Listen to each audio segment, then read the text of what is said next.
নমস্কাৰ সকলোকে চৰ্চাৰ এটা নতুন কথিকালৈ আমন্ত্ৰণ জনাইছোঁ আৰু আজি আলোচনা কৰিবলৈ লৈছোঁ ঐতিহাসিক নাটকৰ গুৰুত্ব লাচিত বৰফুকন নাটকৰ পোচাক বিতৰ্ক কিছুদিনৰ পৰা ছ'চিয়েল মিডিয়াত এটা পোষ্ট আৰু এখন ফটোৱে যথেষ্ট খলকনি তুলিছে যে অসমৰ এজন অভিনেতাই লাচিত বৰফুকন নাটকখন এখন থিয়েটাৰত মঞ্চস্থ কৰিবলৈ ওলাইছে আৰু সেই নাটকখনৰ যি পোষ্টাৰ সকলোৰে জ্ঞাতাৰ্থে জাৰি কৰিছিলে সেই পোষ্টাৰখনত যথেষ্ট বিতৰ্ক সূত্ৰপাত হৈছে লাচিত বৰফুকনৰ পোচাক পৰিচ্ছদৰ সম্পৰ্কত বিতৰ্ক হৈছে লাচিত বৰফুকনক ঘোঁৰা এটাৰ পিঠিত উঠাই দিয়া হৈছে সেইটো বিতৰ্ক হৈছে ইত্যাদি ইত্যাদি কথাবোৰ এতিয়া কথাটো হ'ল কি নাটক এখনে সমাজ ব্যৱস্থাক প্ৰতিফলিত কৰে সমাজ ব্যৱস্থাৰ আৰ্থসামাজিক দিশসমূহ প্ৰতিফলিত কৰে ৰাজনৈতিক অৰ্থনৈতিক সামাজিক দিশসমূহ প্ৰতিফলিত কৰে কাৰণেই নাটক এখনৰ মহত্ব যথেষ্ট গুৰুত্বপূৰ্ণ আৰু ঐতিহাসিক নাটক এখনে সমসাময়িক সমাজ ব্যৱস্থাৰ যিখিনি চিত্ৰপট সেইসমূহ বৰ্তমানৰ সমাজ ব্যৱস্থাৰ লগত খাপ খোৱাকৈ প্ৰতিফলিত কৰিবলৈ যাওঁতে যথেষ্ট কষ্ট স্বীকাৰ কৰিবলগীয়া হয় এতিয়া অসমৰ মহাপুৰুষ শ্ৰীমন্ত শংকৰদেৱ গুৰুজনাই 6খন অংকীয়া নাট লিখিছিলে আৰু সেই 6খন অংকীয়া নাটত প্ৰকাশ পোৱা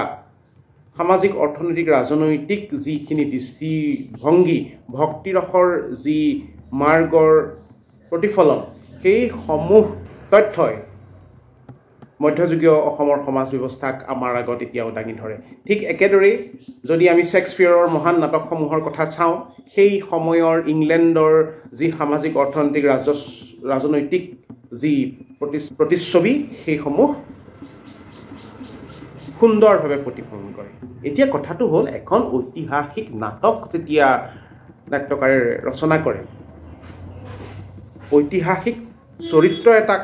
যেতিয়া দৰ্শকৰ আগত তুলি দিবলৈ যত্ন কৰে তেতিয়া কেতবোৰ অতি সূক্ষ্ম গৱেষণাৰ প্ৰয়োজন হয় আৰু গৱেষণালব্ধ বিষয়বস্তুৰ লগত পৰিচিত নোহোৱাৰ কাৰণে আজি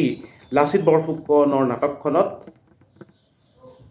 আৰম্ভ নহওঁতেই বিতৰ্কৰ সূত্ৰপাত হ'ল লাচিত বৰফুকনৰ পোচাকৰ সম্পৰ্কে বিতৰ্ক হ'ল লাচিত বৰফুকনৰ যি সামগ্ৰিক অৱয়ব যিটো ইংলিছত কোৱা হয় যিটো জেনেৰেল লুক সেই লুকটোৰ সম্পৰ্কত বিতৰ্কৰ সূত্ৰপাত হ'ল ক'ব খোজে যে এইটো এটা নিগেটিভ পাব্লিচিটি কিন্তু এনেধৰণৰ নিগেটিভ পাব্লিচিটি কৰাৰ ধৃষ্টতাও এই থিয়েটাৰ গোষ্ঠীসমূহে নকৰা উচিত কাৰণ লাচিত বৰফুকনৰ লগত অসমৰ সমাজ জীৱন অসমৰ ৰাজনৈতিক চেতনা সম্পৃক্ত হৈ আছে যি প্ৰবল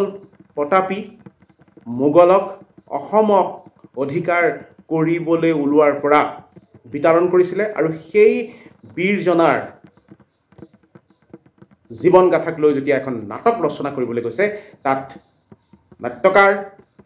থিয়েটাৰখনৰ কষ্টিউম ডিজাইনাৰ সকলো সচেতন হোৱা উচিত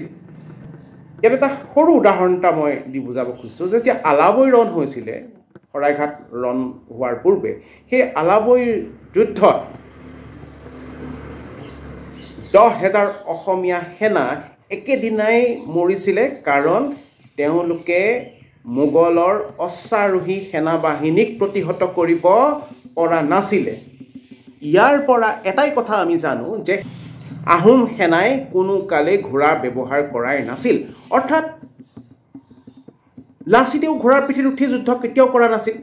ইতিমধ্যে লাচিত বৰফুকনৰ এটা প্ৰতিমূৰ্তি হোলোঙাপাৰাত প্ৰতিষ্ঠা কৰা হৈছে আৰু সেই প্ৰতিমূৰ্তিটোৰ ওপৰত যথেষ্ট বিতৰ্ক চলি আছে আৰু তেনে প্ৰেক্ষাপটত লাচিত বৰফুকনক এটা ঘোঁৰাৰ পিঠিত উঠাই এনেদৰে যুদ্ধলৈ উলিয়াই দিয়া ফটোখনে অসমীয়াৰ মাজত বিবাদ